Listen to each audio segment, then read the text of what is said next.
I spent $20,000 on this vacation in Hawaii, and you're telling me I don't have a ticket? My voice cracked with disbelief, loud enough that a few travelers in the bustling Honolulu airport glanced our way. The smell of fresh orchids mixed with the salty air that drifted in from the open doors, but all I could taste was bitterness.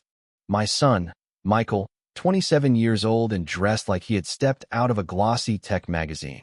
White sneakers, designer polo, a phone glued to his hand, shifted uneasily. He avoided my gaze, staring down at his screen as though the glow could shield him from my outrage. Finally, he muttered, "Dad, I forgot to buy yours. I only got mine and Emma's. There's no seat for you on the flight." The words hit harder than any ocean wave ever could. Forgotten? I had transferred the money to him, trusting him to handle everything. He insisted he wanted to plan the dream family trip, and I wanted to believe him. Now, here I stood, humiliated in front of strangers, my savings drained, my excitement crushed, and my son looking like he wished I would just disappear. I laughed, though it sounded broken, sharp. "You forgot. Michael, how do you forget the person who paid for everything? $20,000, and you tell me to go home?" Emma, his fiancée, tugged on his arm, her manicured nails digging into his sleeve. She whispered something I couldn't catch, her eyes darting toward me with a mix of pity and irritation. She had never liked me. Too old-fashioned, she said once when she thought I wasn't listening. Too stubborn, too small-minded. I had ignored it for Michael's sake. But standing there, I could feel her satisfaction radiating, like this disaster was just another reason to push me further out of his life. "Dad, I'll make it up to you," Michael said quickly, voice low, eyes still glued to his phone. "Maybe you can catch a flight tomorrow." Tomorrow? After I already paid for the villa, the excursions, the rental cars? That was my money, Michael. My voice rose again, and this time, people stopped walking to watch. A couple from Chicago, judging by their baseball caps, exchanged glances like they'd just tuned into live drama more compelling than anything on Netflix. Inside, anger wrestled with something heavier, hurt.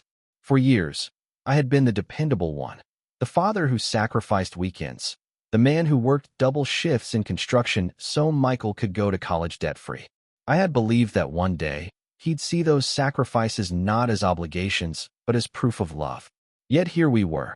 He'd forgotten me, the man who had carried him on tired shoulders through every little league game, who clapped the loudest at his graduation.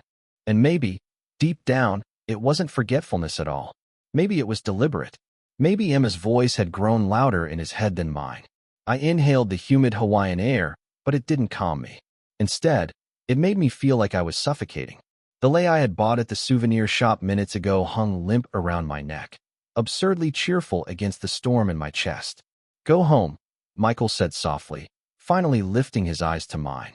His gaze wasn't apologetic. It was tired, irritated, like I was an inconvenience. "We'll talk later. Go home." The words echoed, hollow and final. I stood there, clutching the strap of my suitcase, trying to steady my breathing, trying not to let the pain show. But I knew the truth. Something had broken between us, something that no ticket, whether first class or coach, could ever fix. The airport buzzed behind me like a hive I no longer belonged to. Wheels of rolling suitcases clattered against polished tiles, voices overlapped in a dozen languages, and the smell of fresh coffee wafted from a nearby cafe. But all I could hear was Michael's voice echoing in my skull. "Go home."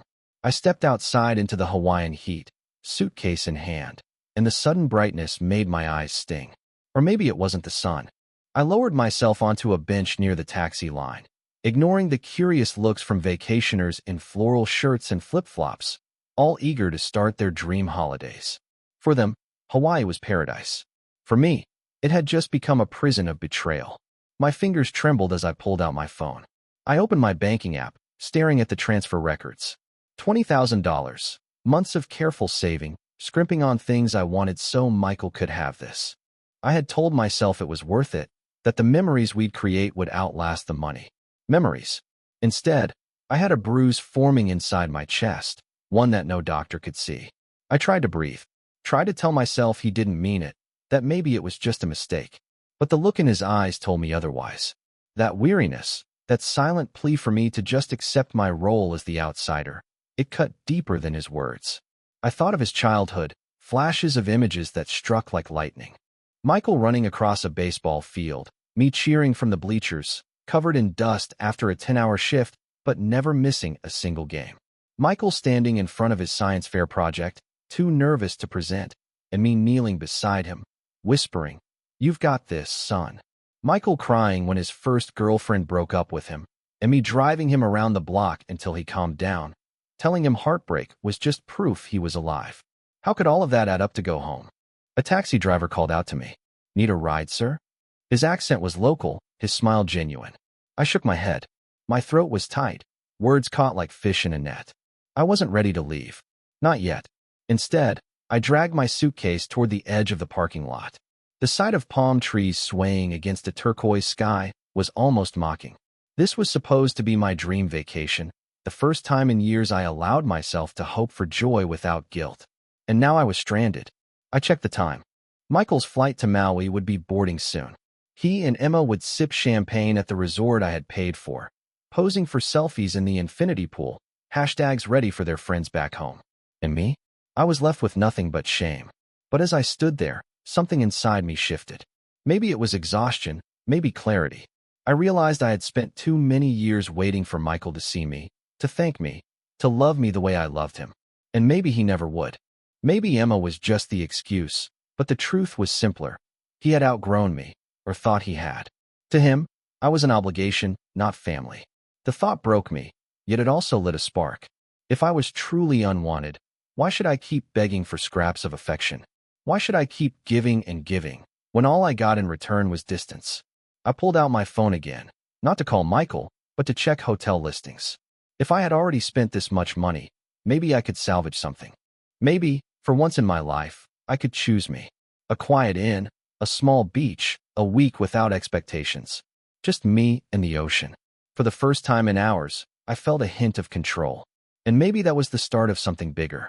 I rolled my suitcase along the sidewalk outside the airport, the wheels rattling against the cracks in the pavement. The sun was dropping lower, turning the Hawaiian sky into a painting of pinks and oranges. Tourists snapped photos, couples laughed, and families piled into rental vans. I walked alone, every sound reminding me of what I had lost, or perhaps what I had never really had. The rideshare app said the nearest hotel was 15 minutes away.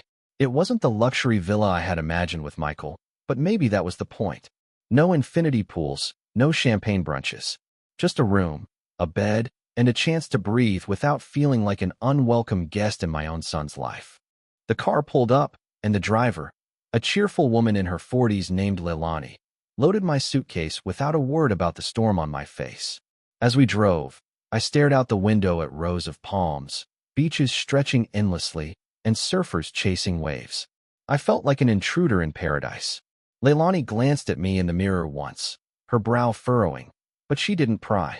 Somehow, that kindness hurt more than Michael's indifference.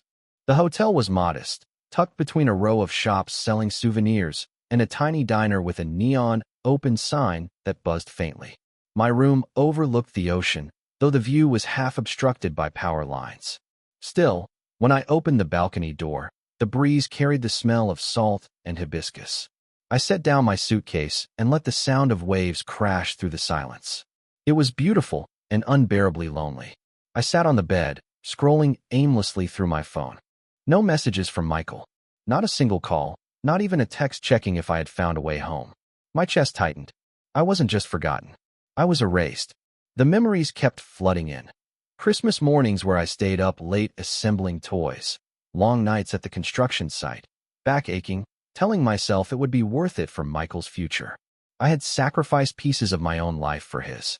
And now, when it mattered most, he chose to discard me like an afterthought. Was I a fool to believe love was enough to earn respect? I grabbed my wallet, almost on instinct, and walked down to the diner. The place smelled of frying butter and strong coffee. A jukebox in the corner hummed an old Elvis tune. I slid into a booth and ordered pancakes, though I wasn't hungry. The waitress, a middle-aged woman with tired eyes, poured me coffee without asking. For the first time all day, no one looked at me with pity. No one judged me. I was just another stranger passing through. Between sips, I made a decision. This vacation wouldn't be wasted. Not entirely. I had spent my life making sacrifices, waiting for recognition that never came. Maybe it was time to stop waiting. Maybe it was time to learn what it meant to live for myself. Still, guilt gnawed at me. Shouldn't a father always fight for his son, no matter how ungrateful? Shouldn't I be calling him, demanding he explain, forcing him to see the pain he caused? My hand hovered over the phone, but I couldn't press call. Not yet. My heart wasn't ready for another rejection. Instead, I looked at the ocean through the diner window, its surface shimmering in the fading light. For years, I had dreamed of coming here, of dipping my feet into those turquoise waves, of watching the horizon burn gold at sunset. Maybe this was my chance. Alone, yes, but still here, still alive. I paid the bill, stepped outside, and walked toward the beach. The sand was cool beneath my shoes, and the waves whispered like an old friend. For the first time since Michael's words had shattered me, I felt something stir in my chest. Not joy, not yet, but something like defiance. If he didn't want me on his vacation, fine. I would make it mine. The next morning, sunlight spilled into my modest hotel room, warm and golden, as if the island itself had decided to remind me that life was still moving forward, even if I wasn't ready to. I lay there for a while, listening to the distant rhythm of waves against the shore, my body heavy with the weight of disappointment. But then something inside me stirred, a quiet defiance, the same spark that had whispered to me at the diner. If my son had cast me aside, I wouldn't let it mean my entire vacation was lost. I had worked too hard, dreamed too long, to let this place become nothing but a wound in my memory. I pulled on my sneakers, left my suitcase untouched, and stepped out into the humid air. The streets were waking up. Locals set out baskets of papayas and pineapples at small fruit stands, their voices calling cheerfully in Hawaiian pidgin. Tourists shuffled past with cameras, pointing at murals painted on cracked walls. A group of children darted barefoot through the alleys, laughing as they chased one another. Their joy was infectious, tugging at a part of me I thought had gone numb. I followed the road until it opened onto the beach. There it was, the Pacific, stretching out in endless blue. Waves rolled in steady rhythm, seagulls screeched overhead, and surfers carved through the water with graceful defiance. I took off my shoes and stepped into the sand. It clung to my feet, cool and soft, like the island itself was welcoming me. For years, my vacations had been about everyone else. Disney trips when Michael was small, beach weekends where I spent more time grilling burgers than relaxing. I had always believed a father's role was to give until there was nothing left to give. But now it was just me. For once, I could choose what I wanted. I rented a beach chair and sat down, letting the waves crash near my toes. At first, I felt exposed, like everyone was staring at the man sitting alone. But as the hours passed, I realized no one cared. Families built sandcastles, couples kissed in the surf, and I was just another soul finding a piece of peace. Still, my mind wandered back to Michael. Was he on Maui now, sipping cocktails at the resort pool I had paid for? Was Emma posting photos of them smiling, perfectly filtered, writing captions about blessed adventures, while I sat here, invisible? The bitterness surged again, but I forced myself to breathe through it. First time in Hawaii, a voice asked. I turned to see an older man with sunburned cheeks and a straw hat, folding up his chair beside mine. Yeah, I admitted. Not exactly how I pictured it. He chuckled, shaking his head. It never is. This place has a way of showing you what you really came for. Sometimes it's not what you think. I didn't know what he meant, but his words lingered as he walked off. That evening, I wandered into a small seafood shack on the edge of town. The smell of grilled mahi-mahi and garlic butter filled the air, and I ordered a plate, sitting at a picnic table by myself. Families laughed around me, couples leaned close, but I focused on the taste, the smoky char of the fish, the sweetness of the pineapple salsa. For the first time in a long time, I ate slowly, savoring every bite, like I wasn't rushing through life anymore. As night fell, I stood on the pier, watching the moon cast silver across the waves. I thought of the years I had spent being invisible in my own family, the way love had turned into expectation and expectation into silence. My heart ached, but under the ache was something sturdier, a faint but undeniable sense of self-returning. For the first time in decades, I wasn't just Michael's father. I was me, and maybe Hawaii was exactly where I needed to find that out. The following day, I woke before sunrise. Jet lag tugged at my body, but something stronger pulled me out of bed. I stepped onto the balcony, the air damp and cool, and for the first time since arriving, I felt a flicker of excitement. The horizon was still dark, but faint streaks of orange and gold stretched across it like paintbrush strokes. The ocean below roared, alive and eternal. I dressed quickly and wandered down to the shore. A handful of early risers were already there, joggers pounding along the sand, surfers paddling into the surf, a photographer crouched with a tripod, waiting for the sun. I found a spot on the rocks, my shoes dangling over the edge, and waited too.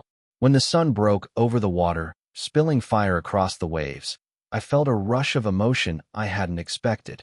It was as if the universe itself whispered, "You're still here. You're still part of this world." I closed my eyes and breathed it in, fighting back tears I hadn't allowed myself to release at the airport. Later that morning, I ducked into a small coffee shop tucked between two surf shops. The air smelled of roasted beans and coconut pastries. Behind the counter, a young barista with a hibiscus tattoo on her wrist handed me a steaming cup. "First time on the island?" she asked with a grin. "Yeah," I said, managing a smile. "Didn't exactly start the way I planned." She shrugged. "Happens. Hawaii doesn't always give you what you want, but it gives you what you need." Her words echoed the old man on the beach. Twice now, strangers had told me the same thing.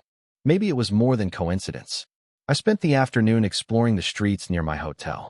Murals bloomed on brick walls, giant whales, colorful flowers, faces of Hawaiian elders painted in vibrant detail. At a small marketplace, I bought a carved wooden turtle from a vendor who told me it symbolized endurance and long life. I held it in my palm, feeling its weight, wondering if it was meant as a reminder that I could still endure too. Everywhere I went, locals greeted me with warmth. They didn't know my story, didn't know I had been cast aside by the person I loved most, but their kindness made me feel less invisible. For years, I had been defined by my role as a father. Here, for the first time, I was just a man, and that was enough. But no matter how hard I tried, Michael was never far from my thoughts. At night, lying in my hotel bed, I stared at the ceiling and waited for a call or even a single text. Nothing came. My phone stayed dark, a silent witness to the widening canyon between us. I pictured him on Maui, Emma's laughter ringing through the resort, his smile plastered on for photos. Did he ever think of me sitting here, alone? Or had I already been erased from his new life? I rolled onto my side, the wooden turtle clutched in my hand. The bitterness rose again, thick and choking, but I forced myself to breathe slowly, to remember the sunrise, the murals, the kindness of strangers. Hawaii was teaching me something, though I couldn't quite name it yet. Maybe healing didn't come all at once. Maybe it came in small moments. The taste of strong coffee, the crash of waves, the warmth of a stranger's smile. And maybe, just maybe, I was ready to start learning. On the third morning, I signed up for a guided hike through a lush valley not far from Honolulu. It felt strange, putting my name down on a sheet of paper, like a kid at summer camp. But when the shuttle bus arrived and I climbed aboard, I realized I wasn't the only one alone. A few tourists sat by themselves, cameras slung around their necks, faces a little nervous, like mine. Our guide, a broad-shouldered local named Kai, welcomed us with a booming voice. "Today we walk the path of the ancients. This isn't just a hike, it's a story." His words carried weight, and for the first time in days, I felt curiosity pushing past my grief. The trail wound through dense jungle, the air damp and heavy with the scent of earth and flowers. Birds called out from the canopy, and somewhere in the distance, water crashed down a cliff. Kai stopped often to tell stories, legends of warriors, gods, and families who built their lives on this island long before resorts and airports arrived. As I listened, something inside me shifted. These people, their ancestors, they lived with struggle too. They fought storms, hunger, and loss. Yet they carved out meaning, built traditions that still breathe through the land. It made my pain feel both smaller and more connected, like grief was part of being human, not a punishment aimed only at me. We reached a waterfall after hours of climbing.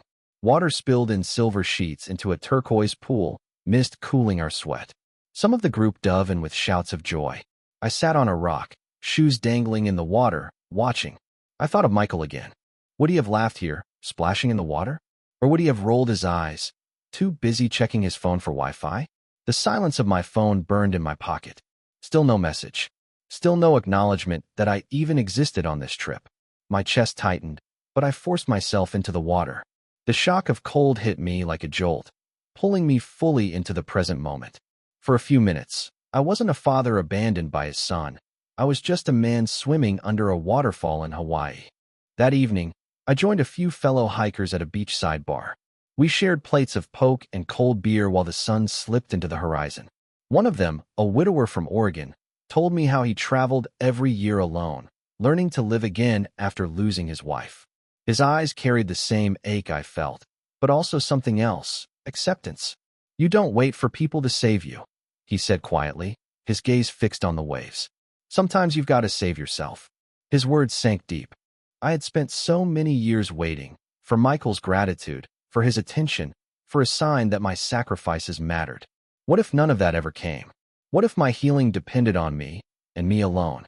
Back in my hotel, I lay awake, staring at the ceiling fan spinning slowly. For the first time, I let myself ask the question I had avoided. What if my son doesn't want me in his life anymore? The thought cut deep, but admitting it also loosened something in my chest. Maybe clinging to him was hurting us both. Maybe letting go, even just a little, was the only way I'd ever find peace. Outside, the ocean roared softly against the shore, as if it agreed. By the fourth day, the island had started to loosen the knots in me. I still woke each morning expecting to see a text from Michael, some scrap of acknowledgement, but the screen remained blank. Each time, it cut me like a paper-thin blade. Yet after a while, the sting dulled, replaced by something else, determination. If he wasn't reaching out, I couldn't spend every waking minute waiting. So I did something I'd never dared in my life. I signed up for a surfing lesson. The idea alone felt ridiculous. At my age, trying to balance on a board in the Pacific seemed like an accident waiting to happen. But maybe that was the point. For decades, I had lived inside safe lines. Work, bills, responsibilities, endless sacrifices. Maybe it was time to stumble, to risk falling, to laugh at myself. The instructor, a young woman named Nanny, handed me a board longer than I was tall. Don't think too much, she said with a wink. The ocean will throw you around, but she'll teach you too. We paddled out past the break, and I felt the waves lift and drop me like I was nothing. My arms burned, my chest heaved, but when Nanny shouted, "Now!" I scrambled to my feet. For one wild, shaky moment, I was standing, then immediately toppling sideways into the surf. Salt water filled my nose, and I came up coughing, sputtering, laughing harder than I had in years. Wave after wave, I fell, and each time, I got back up, until finally, on a small swell, my feet found balance. The board slid forward, the wind rushed past my ears, and for 5 glorious seconds, I was flying. I yelled like a kid, pure and unashamed. Then, of course, I wiped out again. But it didn't matter. I had tasted freedom. That evening, sore but exhilarated, I was invited by Nanny and a few other surfers to a luau on the beach. Tiki torches flickered, drums pounded, and dancers in bright skirts moved with hypnotic grace. Plates piled high with roasted pig and sweet potatoes circled the crowd. I sat with strangers who treated me like family, passing me food, urging me to try poi with a grin. For the first time in years, I felt part of something instead of standing at the edge. The rhythm of the drums worked its way into my chest, shaking loose more than just sorrow. It reminded me I was alive, still capable of joy. But as laughter swelled around the fire, my hand drifted to my phone again. The blank screen glared at me like an accusation. Michael hadn't called. Not once. Not even a message to ask if I was okay. The pain returned, sharp and sudden, like the ocean's undertow pulling me under when I least expected it. I excused myself and walked closer to the water, letting the waves lap at my ankles. Behind me, voices rose in song, warm and alive. Ahead of me, the Pacific stretched wide, indifferent. I whispered into the wind, though no one could hear. Why wasn't I enough, son? The ocean didn't answer. But maybe, just maybe, I was starting to. The morning after the luau, I woke with sore muscles and a heavier heart. My body carried the ache of surfing, but my chest carried something worse. The echo of my own question whispered to the sea. Why wasn't I enough, son? I brewed the weak hotel room coffee and sat on the balcony, staring at the horizon. The ocean was calm now, deceptively gentle, but I knew its power. It reminded me of Michael. To outsiders, he was calm, composed, successful. But beneath, he had currents I could no longer read, forces that kept pulling him further away from me. My phone lay on the table, dark and silent. Every few minutes, I picked it up, checked for missed calls, then set it back down. Nothing. Not even a simple, "You okay, Dad?" Finally, I opened a blank message. My thumbs hovered over the screen. Words tumbled through my head, raw and jagged. "Son, I'm hurt.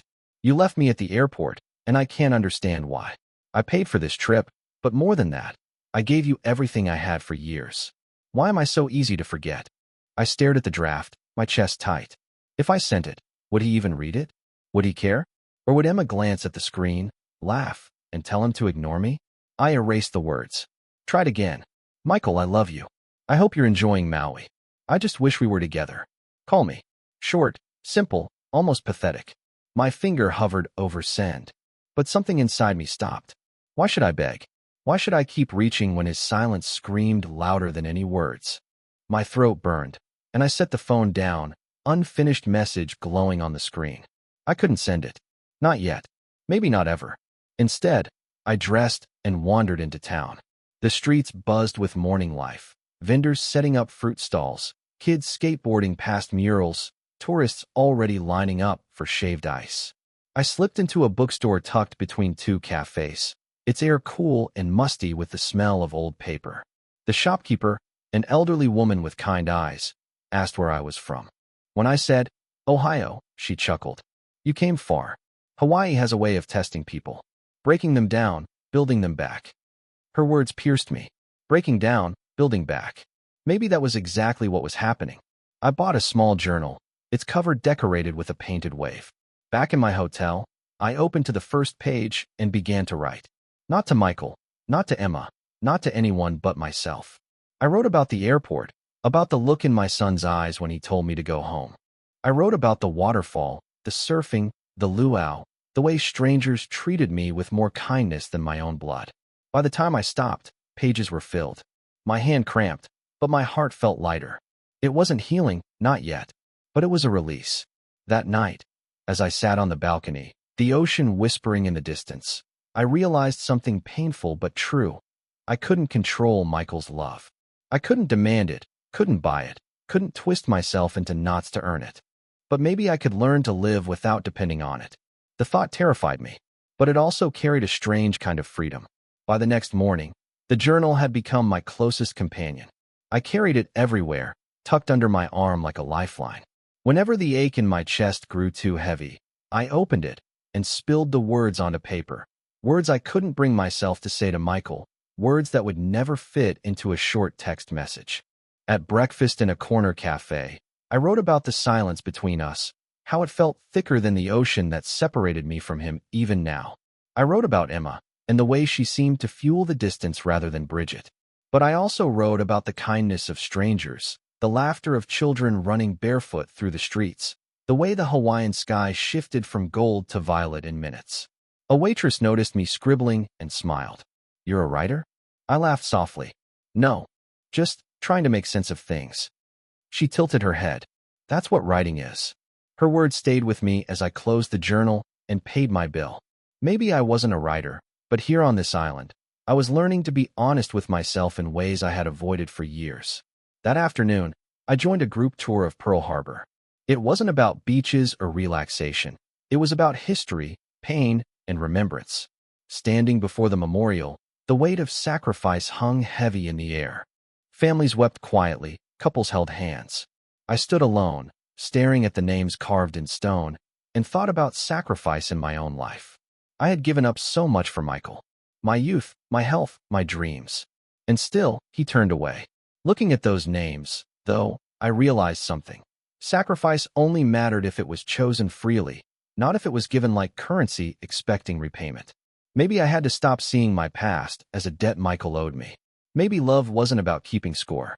As the tour ended, I struck up a conversation with a man about my age named Robert. He was visiting from Arizona, a widower like the hiker I'd met earlier. His grown daughter lived in New York, and he admitted their relationship was strained. "She barely calls," he said with a weary smile. "I used to let it eat me alive. But then I realized I was still here, still breathing, still able to live. So I started traveling." We shared dinner that night at a quiet spot overlooking the ocean. We didn't dive into details. We didn't need to. It was enough to sit across from someone who understood the hollow ache of being left behind. We toasted with cold beers, not to our children, but to ourselves. When I returned to my hotel room, I opened my journal again. But instead of writing about pain, I wrote about resilience. About the strangers who had shown me kindness. About standing in the surf, wobbling on a board like a child, and laughing anyway. About Robert, who reminded me I wasn't alone in this loneliness. And for the first time since the airport, I didn't check my phone before bed. But in the middle of the night, I woke with a start. My phone screen glowed on the nightstand. A notification. My heart leapt. Michael?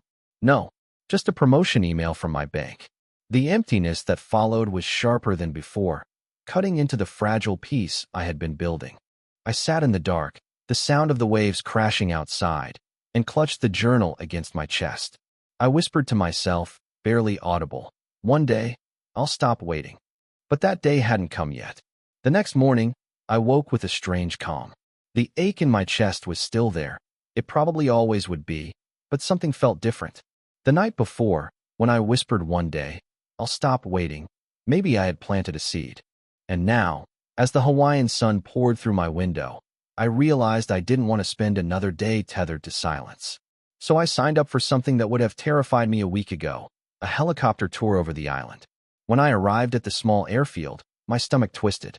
The whir of blades, the smell of jet fuel, the sheer sight of the tiny chopper waiting for me, it all screamed danger. But alongside the fear was something sharper, anticipation. The pilot, a young man named Dylan with mirrored sunglasses, gave us a quick safety rundown. Then, before I could second-guess myself, I climbed in. My hands trembled as I buckled the harness. But once the rotors lifted us skyward, my fear melted into awe. Hawaii spread out beneath me like a living painting. Emerald cliffs plunging into turquoise seas, waterfalls tumbling down mountainsides, hidden valleys untouched by roads. The coastline curved like an embrace, waves crashing into white foam. My heart pounded, not from fear now, but from exhilaration. For the first time in years, I wasn't thinking about Michael. I wasn't wondering if he'd call or replaying our last conversation. I wasn't imagining Emma's disapproving glare. I was simply here, present, alive. The pilot pointed out landmarks, volcanoes, craters, coral reefs, but I barely heard him. My eyes were wet, my chest tight, but not with sorrow. With gratitude. Gratitude that I had come here, even if the journey began in heartbreak. Gratitude that I had dared to step into the unknown, even when the person I loved most had abandoned me. When we landed, my legs were shaky, but my spirit felt stronger than it had in years. I bought a photo they snapped of me before takeoff, grinning awkwardly beside the helicopter. It wasn't glamorous, but it was proof. I had done this for me. That evening, I walked along the beach as the sun dipped low. The air was thick with the smell of roasted pork from nearby luau's, and children laughed as they chased crabs in the sand. I felt the urge to take out my phone and share the helicopter photo with Michael, show him I was still here, still trying, still worth something. But I stopped myself. For once, I didn't need his validation. Instead, I slipped the photo into my journal, writing underneath it, "Today, I lived for me." I sat on the sand until the stars came out, the waves kissing my feet. My loneliness was still there, but it no longer ruled me. It was just one part of the story, not the whole thing. And as the moon rose high above the Pacific, I realized something profound. Maybe Hawaii wasn't a punishment after all. Maybe it was an invitation, one I never would have accepted if Michael hadn't pushed me away. The day after the helicopter tour, I woke up with a new energy coursing through me. For the first time since the airport, I wasn't dreading the silence of my phone. I still checked it, of course. The habit was carved too deeply, but the sting wasn't as sharp. I was starting to understand. Michael's silence said more about him than it did about me. I decided to spend the day wandering without a plan. No tours, no schedules, just me, the streets, and the island. I strolled through a local farmer's market where stalls overflowed with tropical fruit, pineapples glistening with juice, mangoes the color of fire, bananas so small they looked like toys. A vendor offered me a sample of lychee, its sweetness bursting across my tongue. I bought a bag, not because I needed it, but because I wanted it. A small but radical act, choosing something simply because it pleased me. Later, I found myself at a small community center advertising an evening hula performance. I almost kept walking. Surely that was for tourists with families, couples holding hands. But a sign outside read, "All welcome." The words tugged at me. So I returned that evening, finding a seat among strangers. The performance wasn't polished like the resort shows. It was raw, alive, full of history. Young dancers moved with grace. Elders drummed and chanted, and the entire room pulsed with a rhythm that felt older than time itself. Beside me, an older woman introduced herself as Margaret. She was from Colorado, traveling alone after retiring. "My kids said I was crazy to come by myself," she laughed, "but I think they were just afraid to see me live without them." Her words hit me like a wave. Afraid to see me live without them. Was that what Michael feared? Or was it that he didn't think I could live without him, and decided not to wait around to find out? Margaret and I talked long after the performance ended. We walked back toward the shoreline, the moon high, the air humming with music that still lingered in our bones. She told me about raising two boys, losing her husband, and finally deciding that her life didn't end when her children grew distant. "You have to claim your own story," she said, her eyes bright. "Otherwise, someone else writes it for you." I thought of Michael, of Emma, of the look on his face at the airport when he told me to go home. Had I allowed them to write me out of their story? More painfully, had I been so focused on being Michael's father that I had forgotten to be myself? Back in my hotel, I opened my journal again. For the first time, I didn't write about Michael. I wrote about me, about the taste of lychee, the rhythm of the drums, the courage of Margaret traveling alone. And as I closed the journal, I realized something startling. I was beginning to like the man I saw on these pages. Not just a father, not just someone's forgotten provider. A man with a story of his own. The next morning, I was halfway through a plate of banana pancakes at the cafe near my hotel when it happened. My phone buzzed across the table. For a second, I didn't dare look. My heart thumped in my ears, my fork frozen midair. When I finally turned the screen over, the name glared at me. Michael. I stared at the single line he had sent. "Hope you're doing okay. We'll catch up when I'm back." That was it. No apology, no explanation, not even a question about where I was staying or if I needed anything.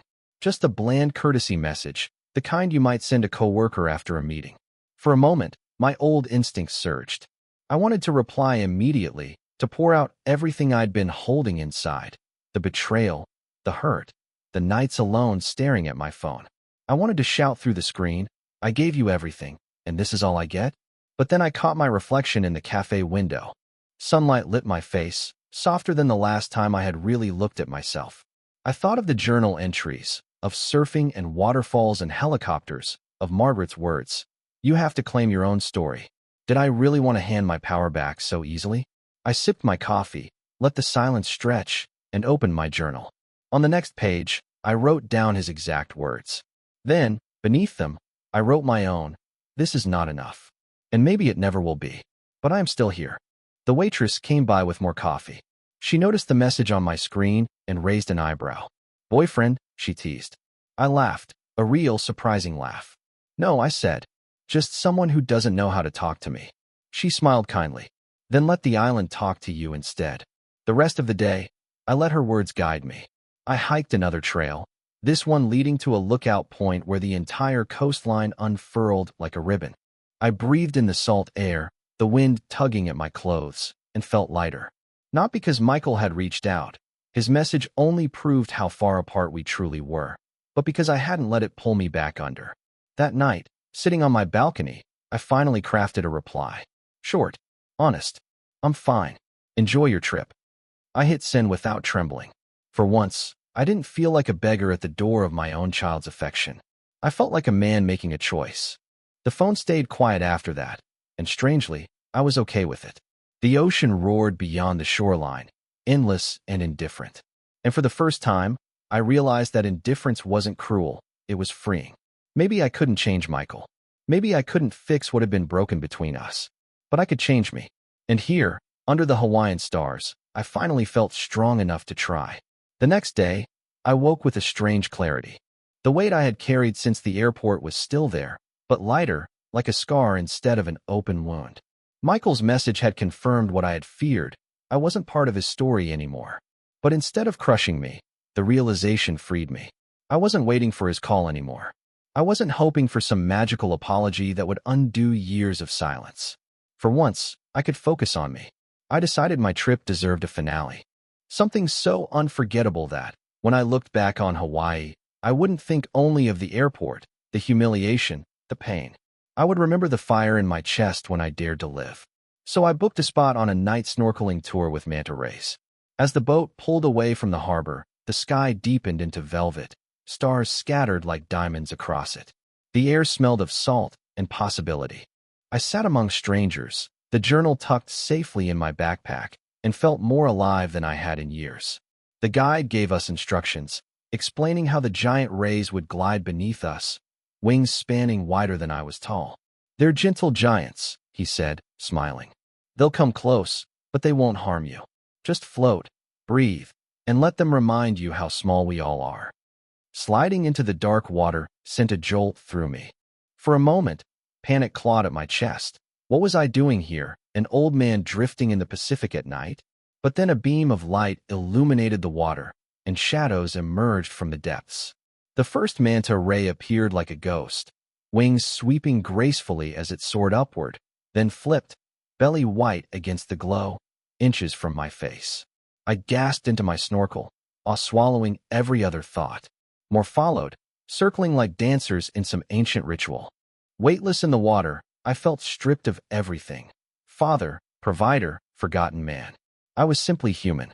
Small, fragile, alive. For a long time, I floated there, the world above and below fading until only the rays existed, gliding with a grace I would never forget.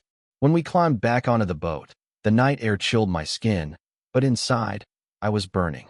Everyone was buzzing with excitement, voices tumbling over each other. I just sat quietly, staring at the horizon.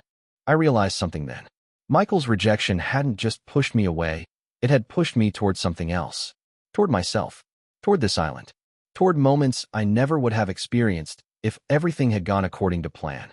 Back at the hotel, I opened my journal and wrote by lamplight, my hand trembling from exhaustion and wonder. I came here to give my son memories. Instead, Hawaii gave me back my life. The page blurred as tears fell, but for once, they weren't bitter. They were cleansing. I closed the journal, lay back on the bed, and let sleep take me. Tomorrow, I would start the journey home. But tonight, under the Hawaiian stars, I felt whole. The flight home felt different than the one that had brought me to Hawaii. When I first boarded, I'd been buzzing with excitement for a family trip that never happened. Now, as the plane sliced through the clouds, I wasn't carrying expectations anymore. I was carrying something heavier but sturdier, clarity. I kept my journal open on the tray table, flipping through pages filled with my messy handwriting. The first entries bled with pain, anger, betrayal. But as the pages went on, they shifted, descriptions of waterfalls, laughter with strangers, the feeling of flying on a surfboard for 5 seconds, the silent dance of manta rays beneath the waves. The story of Hawaii wasn't about being left behind. It was about finding myself when no one else was looking. When we landed in Ohio, the air was colder, sharper. Gray skies stretched overhead, so different from Hawaii's golden light. But instead of sadness, I felt a strange steadiness. Paradise wasn't a place. It was a choice.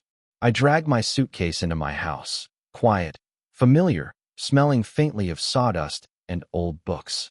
For the first time, the silence didn't suffocate me. It felt like mine.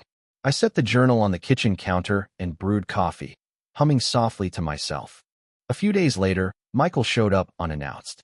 He stood on my porch in a pressed shirt, Emma at his side, her arms folded tight. He looked uncomfortable, like a boy caught doing something wrong, though he was long past boyhood. "Dad," he started, shifting his weight. "We should talk." I let them in. The living room felt smaller with them there, tension pressing against the walls. Emma sat stiffly on the couch, scrolling through her phone as if she were anywhere but here. Michael sat across from me, hands clasped, eyes darting. I'm sorry about the airport, he said quickly. The words felt rehearsed. It was a mistake. I should have handled it better. A mistake. The word stung. But instead of exploding, I breathed deeply. Hawaii had taught me not to drown in someone else's tide. I'm glad you admit that, I said calmly. But Michael, this isn't just about a ticket. It's about years. About me giving and you taking. About me becoming invisible in your life. His eyes flickered, guilt flashing across them before Emma placed a hand on his arm. We don't need to rehash everything, she said smoothly, her voice tight. But I shook my head. No, we do. Because for once, I'm not brushing it aside. I went to Hawaii thinking it was for you. But it turned out to be for me. And I realized something. You may not want me in your story, but I still have one to live. The room fell silent. Michael's mouth opened, then closed. He looked younger suddenly, stripped of his polished confidence. Dad? He began, but the words faltered. I leaned forward, my voice steady. I love you, son. Always will. But I'm done begging for your love back. If you want a relationship, you'll have to meet me halfway. I won't carry it alone anymore. Emma shifted uncomfortably, clearly not liking the direction. Michael rubbed his hands together, staring at the floor. For the first time in years, I didn't rush to fill the silence. I let it sit there, heavy and real. Whether he chose to bridge the gap or not, I had spoken my truth. And that, I realized, was enough. The silence stretched long in the living room, heavier than any argument we'd ever had. Michael sat there, his jaw tight, his eyes darting everywhere but mine. Emma's fingers tapped against her phone, the screen lighting her face, as if she were waiting for this whole scene to be over. I felt my pulse steady. Months ago, I might have broken under that silence, rushed to soothe, to apologize, to make myself small just so Michael wouldn't drift further. But not now. Hawaii had taught me something invaluable. You don't beg to belong in someone else's life. You either belong or you don't. Finally, Michael spoke. His voice was quieter than I expected. I didn't mean to hurt you, Dad. He hesitated, glancing at Emma, then back at me. I don't know how to balance everything anymore. Work, you. Sometimes it feels easier to push away. It wasn't the apology I dreamed of. It wasn't a promise to change. But it was honesty, and maybe that was more than I had heard in years. I nodded slowly. I can't tell you how to live, Michael. But I can tell you this. I won't be the one you push away without consequence anymore. My door's open if you want to walk through it. But I won't stand outside waiting. His shoulders sagged. For a moment, I thought I saw regret flicker in his eyes. Emma shifted beside him, clearly uncomfortable, but for once I didn't let her presence control the room. This was between me and my son. We spoke a little longer, awkward, halting words, nothing like a full reconciliation. Eventually, they left. I stood at the window, watching Michael's car disappear down the street, unsure what the future held. And strangely, I was at peace with that. I turned back to the journal on my counter. Its pages were filled now, some with anger, some with sorrow, but more and more with hope. With proof that I was more than the role of father, more than the sacrifices I had made. I was a man who had faced the ocean, who had fallen off surfboards, who had floated beside manta rays under the stars. I was someone who had learned, painfully and beautifully, that life doesn't end when others fail to love you the way you hoped. That night, I sat on my porch as the Ohio air cooled around me. The stars weren't as bright as Hawaii's, but they were mine. I thought about the future, not in terms of Michael's choices, but my own. Maybe I'd travel again. Maybe I'd join a hiking group. Maybe I'd just keep writing until the story inside me grew too big for the pages. For the first time in a long time, the possibilities felt wide open. I whispered to the night, not to Michael, not to Emma, but to myself. You're still here, and that's enough. The words lingered in the quiet, steady as a heartbeat. And with that, I knew my story wasn't ending. It was just beginning.